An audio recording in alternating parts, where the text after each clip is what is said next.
नमस्कार साथियों, स्वागत है आपका हमारे ऑनलाइन प्लेटफॉर्म में। अपनी लास्ट क्लासेस में अपने मॉडल्स का टॉपिक डिस्कस किया था और आज मॉडल्स के कुछ और टाइप्स जो बच गए वो आज अपनी इस क्लास में करेंगे। अपने shall, will, should, would, can, could, may, might और मस्ट जो 9 मॉडल्स अब तक पढ़ चुके हैं। आज अपने पढ़ेंगे नेक्स्ट मॉडल है वो है ought to। तो देखिए ये जो मॉडल हैं जो अपने अब तक 9 पढ़ चुके हैं वह तो एग्जाम की दृष्टि से सबसे ज़्यादा महत्वपूर्ण कहे जा सकते हैं, लेकिन आज जो पढ़ेंगे इनका रेयर यूज होता है और रेयर यूज होता है इसलिए ये अक्सर एग्जाम में पूछ लिए जाते हैं भी। क्यों? क्योंकि अपना ध्यान क्या होता है, कोई भी अगर मेनली टीचर भी पढ़ा रहा है ना वो उन 9 पर ही फोकस करता है, जबकि आज के टाइम में कंपटीशन का लेवल थोड़ा हाई हो गया है तो इनसे भी क्वेश्चन पूछे जाने लगे हैं। ठीक है, अब देखिए ought to क्या होता है, पास्ट में कोई ड्यूटी है उसके नेग्लेक्शन को व्यक्त करने के लिए, ठीक है, ought to का यूज किया जाता है। और याद रखना ought to के साथ हमेशा have का यूज किया जाता है। जैसे I ought to have, याद रखना ought to अकेला नहीं आएगा, ये अपने साथ क्या लेगा, have लेकर अवश्य आएगा। I ought to have done it, I ought to have done it, मुझे पूरा करना चाहिए था, इसे मुझे पूरा करना चाहिए था। ठीक है, तो यहाँ क्या बताएगा अभी, ड्यूटी बताएगा और कहाँ पर है, पास्ट के अंदर। तो ought to का यूज भी कहाँ होता है, पास्ट के अंदर होता है। ठीक है, I ought to have done it। ठीक है, और देखते हैं you ought to have return this book in time। ठीक है, यहाँ भी क्या हो रहा है, समय पर इस बुक को लौटा देना चाहिए था। तो इसके लिए भी किसका यूज किया जाएगा, ought to have का यूज किया जाएगा भी। एक चीज और देखना आप, ought to have returned या returned, तो याद रखना ought to के साथ हमेशा है ना वर्ब की थर्ड फॉर्म का यूज किया जाता है। यहाँ भी डन था, डू नहीं था। ठीक है ना, क्यों? क्योंकि जब भी हैव आता है हैव अपने साथ वर्ब थर्ड का यूज लेकर आता है। ठीक है, तो you ought to have returned this book in time, तो इस चीज पर विशेष फोकस करना, वर्ब की थर्ड फॉर्म का यूज किया जाएगा। ठीक है, नेक्स्ट देखना you ought to have, तो जहां भी ought to के साथ have आ गया फिर तो क्या करना है भी, वर्ब थर्ड, और ये क्या बताएगा, ड्यूटी बताएगा पास्ट में। ठीक है, लेकिन अपना ऑब्लिगेशन, बाध्यता के लिए भी किसका यूज करेंगे, ought to का यूज करेंगे। ठीक है, लेकिन यहां पर क्या होगा, इस have का यूज नहीं होगा। तो you ought to obey your parents, तो यहां पर क्या है, ऑब्लिगेशन है, अभी बाध्यता है, अपने माता पिता का क्या करना होगा, कहना मानना पड़ेगा। अभी यहाँ पर ऑब्लिगेशन है, तो ऑब्लिगेशन में ought to के साथ डायरेक्ट ओबे यानी वर्ब की फर्स्ट फॉर्म का यूज भी किया जाता है। जैसे और देखते हैं, you ought to go Jaipur. ठीक है, यहाँ भी क्या होगा, वर्ब की फर्स्ट फॉर्म है ought to go to Jaipur.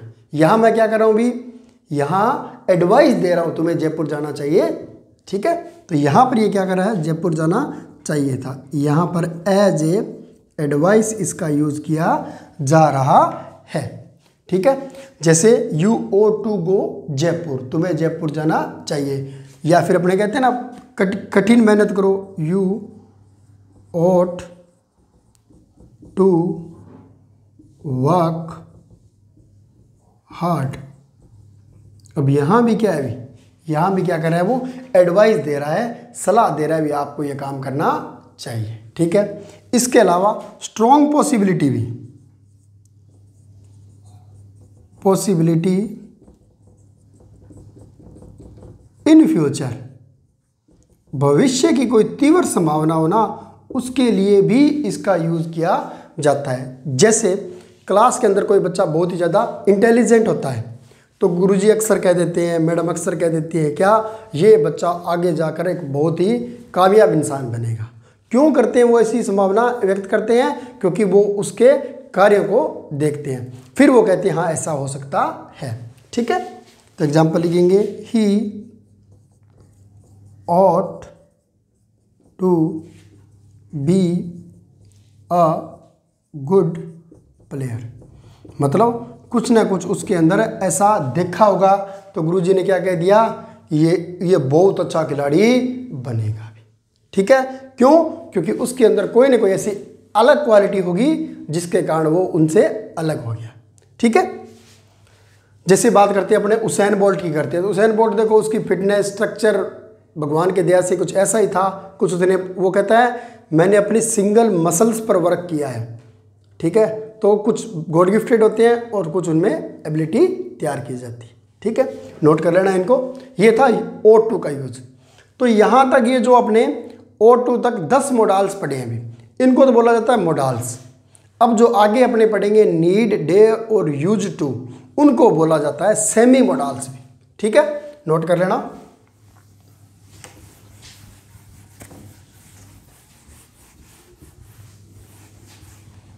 अब देखो, अब जो 3 बच गए वो क्या है अभी, सेमी मोडाल्स। सेमी क्यों कहा जाता है अभी, ये एज ए मेन वर्ब भी यूज किए जाते हैं और एज ए हेल्पिंग वर्ब भी यूज किए जाते हैं, इसलिए इनको सेमी मोडाल्स कहा जाता है। यानी कि मोडाल्स अपने क्या पढ़ा था, ऑक्सिलरी वर्ब थी, लेकिन एज ए मेन वर्ब भी ये यूज किए जाते हैं, इसलिए इनको सेमी मोडाल्स कहा जाता है। पहला है डेयर, डेयर, और अक्सर आपने सेंटेंस सुना होगा, हाउ डेयर यू, सुना है ना, हाउ डेयर यू। तो ये वर्ड क्या है, हाउ डेयर यू, तुम्हारी हिम्मत कैसे हुई। ठीक है, speak to me like that, how dare you do this, ये सारे के सारे क्या है अभी, डेयर का यूज है। तो डेयर का यूज क्या होता है, normally used as modals only in negative sentence. याद रखना, इसका जो यूज है नॉर्मली किस में किया जाता है, नेगेटिव सेंटेंस के अंदर किया जाता है।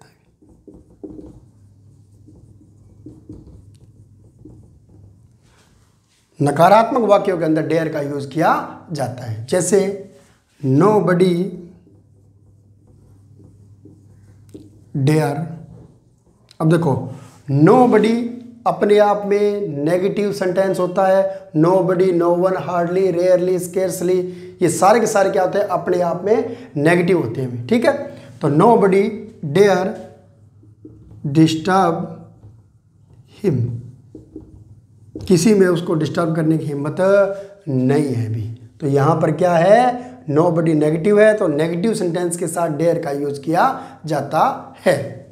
और देखिए, he dare not beat me, वह मुझे नहीं हरा सकता है।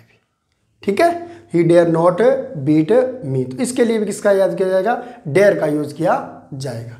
ठीक है, और फिर क्वेश्चन में हाउ डेयर यू, तुमने इसे कैसा किया, आगे अगर कंप्लीट करें तो how dare you speak to me like that, तुम्हारी हिम्मत की से भी तुमने मुझे इस तरह से बोला भी। ठीक है, तो डेयर का यूज कहाँ होगा, नेगेटिव सेंटेंस में होगा, और इसके अलावा क्वेश्चन के अंदर भी नेगेटिव इसका यूज किया जा सकता है भी। ठीक है, फिर बात करते हैं अपना नेक्स्ट है नीड। तो इसीलिए इनको क्या कहा जाता है भी, देखो, nobody dare disturb me, he dare not beat me, तो ये क्या है, as a helping verb use हो रहा है, इसलिए इनको सेमी मोडाल्स भी कहा जाता है, मेन मोडाल भी कहा है। यू डेयर इट या डू यू डू इट, तो वहाँ भी किसका यूज किया जाएगा, इस डेयर का यूज किया जाएगा। नेक्स्ट है नीड। देखो, नीड है, नीड के लिए क्या कहा जाता है, need as a principal verb और एज ए ऑक्सिलरी वर्ब दोनों में यूज होता है एग्जाम की दृष्टि से। ठीक है, तो याद रखना कहाँ एज ए ऑक्सिलरी हुआ है और कहाँ एज ए प्रिंसिपल हुआ है। ठीक है, ही नीड्स हेल्प मी, ठीक है। अब ये देखो, ही नीड्स हेल्प मी, या इसको करते हैं ही नीड्स माई हेल्प, उसे मेरी सहायता की आवश्यकता है। या लिखें वी नीड 2 more बुक्स। ठीक है। अब इन वाक्यों में देखिए, ही नीड्स माई हेल्प और ही नीड 2 more बुक्स, 2 और किताबों की आवश्यकता। यहाँ पर नीड क्या है अभी, इसके अंदर नीड के अलावा कोई भी वर्ब नहीं है अभी, तो ये क्या है अभी, प्रिंसिपल वर्ब के रूप में यूज हुआ है। ठीक है, इसीलिए इनको सेमी मोडाल कहा जाता है। ये प्रिंसिपल भी हो जाते हैं, ऑक्सिलरी भी हो जाते हैं। ठीक है, तो यहाँ पर क्या है, वी नीड 2 more बुक्स, हमें 2 और किताबों की आवश्यकता है। तो यहाँ पर ये क्या हुआ, एज ए प्रिंसिपल हुआ भी। अब मैं लिखूं he need not to ask my permission.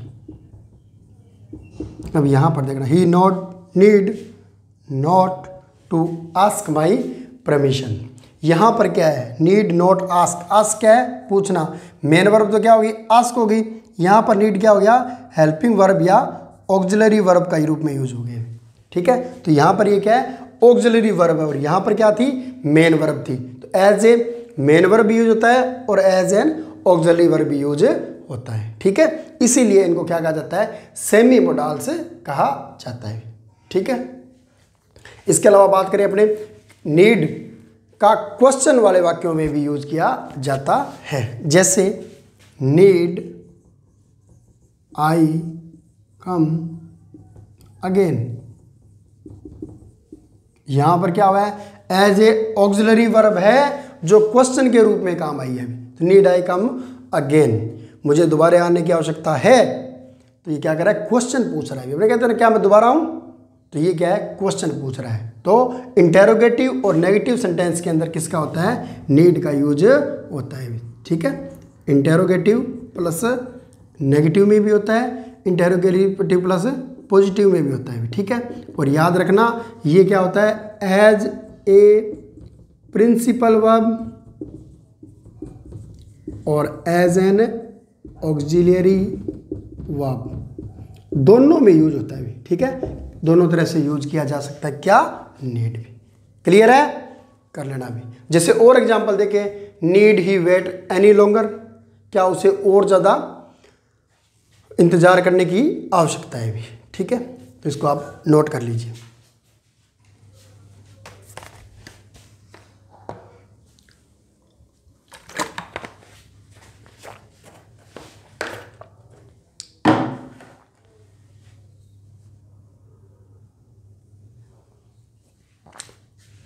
कर लिया। नेक्स्ट है भी लास्ट पढ़ते हैं, यूज्ड टू। यूज्ड टू भी आजकल जो मॉडर्न एग्जाम है उसके अंदर भी इसका काफ़ी ज़्यादा यूज होने लगा है, यूज्ड टू भी।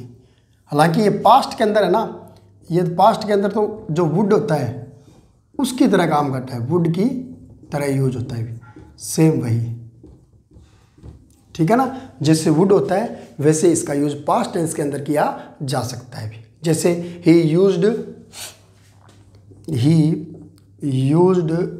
To play tennis. ठीक है, अब यहां देखो, he used to play tennis. अब ये क्या बता रहा है, वह टेनिस खेला करता था या खेलना उसको पसंद था। ठीक है, कब, जब वह छोटा था। ठीक है, अब यहां से कह दो तो पता नहीं चलेगा, लेकिन इसको मैं लिखूं, he used to play tennis at school भी। और सेम ऐसा एग्जांपल कहां देखा था, he would play tennis at school, है ना। तो यूज टू और वुड पास्ट के अंदर जो एक्टिविटी है उनके लिए यूज किया जा सकता है। ठीक है, इसके अलावा यूज्ड है टू है वो नेगेटिव और इंटेरोगेटिव सेंटेंसेस के अंदर यूज किया जाता है। दोनों के अंदर इसका यूज किया जा सकता है, नेगेटिव के अंदर भी, इंटेरोगेटिव के अंदर भी यूज किया जा सकता है। जैसे did he used to play football, क्या वह फुटबॉल खेला करता था अभी। तो यहां पर क्या बता रहा है अभी, इंटेरोगेशन बता रहा है, क्वेश्चन बता रहा है अभी, ठीक है। वह क्या, did he use to play football, क्या वह फुटबॉल खेलना पसंद करता था अभी, ठीक है। Did not they used their mind, ठीक है। यहां भी किसका यूज होगा, डिड और नॉट, इंटेरोगेटिव नेगेटिव के अंदर भी इसका यूज किया जा रहा है, ठीक है। इसके अलावा पास्ट के अंदर जो कार्य था उसके लिए भी सिमिलर वर्क के लिए वुड के स्थान पर या वुड की तरह ही यूज टू का यूज किया जा सकता है भी, ठीक है। इसके अलावा अगर कई बार क्या होता है, ये जो यूज टू है इसका एक स्पेसिफिक पैटर्न होता है भी, वो भी एग्जाम के अंदर पूछ लिया जाता है। जैसे अगर सब एक पैटर्न दे दिया आपको, डिड प्लस सब्जेक्ट, याद रखना भी बहुत ही महत्वपूर्ण है ये, यहाँ से सबसे ज़्यादा क्वेश्चन आने की संभावना है किसकी, यूज टू की। तो डिड और उसके बाद में सब्जेक्ट, जैसे एग्जांपल देखा डिड के बाद ही था ना, तो डिड प्लस सब्जेक्ट और उसके बाद क्या आएगा अभी, plus used two plus verb dash dash dash dash dash जो भी है, ठीक है ना। और लास्ट में क्या आएगा, क्वेश्चन टैग आएगा। तो इसकी जगह भी किसका यूज किया जाता है, ऐसे क्वेश्चनों में भी डिड का, वुड यूज टू का यूज किया जाता है। मोस्ट इंपॉर्टेंट है ये पैटर्न इसका। तो ये देखो, did he use to play football, तो यहाँ वर्ब थी, डिड था, सब्जेक्ट था, यूज टू था, वर्ब थी और उसके बाद क्या था, ऑब्जेक्ट था, या आगे जो भी एक्स वाई जेड है उसका यूज किया जाता है, ठीक है। डिड, अब इसके अलावा क्या, डिड शी यूज्ड, अब देखो यूज्ड, ठीक है। और अगर यूज टू यूज कर दिया तो did she use to play piano, ठीक है। अब यहां पर क्या आ गया, अभी इंटेरोगेशन आ गया, ठीक है। अब इसी को अगर मैं नेगेटिव बना दूं, नेगेटिव बनाऊंगा तो क्या बनेगा, did she not use to smile, तो यहां पर क्या बन गया, इंटेरोगेटिव नेगेटिव बन गया अभी। तो वहां पर did she not use to smile या didn't they use to mind, ठीक है। तो ये थे भी तीन अपने सेमी मोडाल्स पढ़े हैं, डेयर, नीड और यूज टू। इसके अलावा अपने 10 जो मेन मोडाल पढ़े हैं, आज उनमें एक पढ़ा है ओ टू। तो एग्जाम की दृष्टि से ये जो आज पढ़े हैं वह जो लेटेस्ट पैटर्न है उसके अकॉर्डिंग तो ये बहुत ही इंपॉर्टेंट है अभी, ठीक है। तो आप इनको अच्छे से करना, प्रैक्टिस है इसकी अपने टेलीग्राम चैनल मनीष की पाठशाला में डाल दी जाएगी, वहाँ से आप इसकी प्रैक्टिस कर लेना। अभी प्रैक्टिस के लिए अगर आप और कोई बुक जो आपके पास है, कोई भी XYZ बुक है, आप उसको पढ़ो, लेकिन अगर आपने परफेक्शन चाहना है, एग्जाम में अपना क्वेश्चन गलत ना हो, तो उसके लिए आपको क्या करना है, रेन एंड मार्टिन की किताब है, मैं प्रीफर करूंगा जो एस चंद के द्वारा अपने इंडिया में पब्लिश की जाती है, उसको पढ़े भी आप, ठीक है। तो आज के लिए इतना ही। हैव ए नाइस डे, धन्यवाद।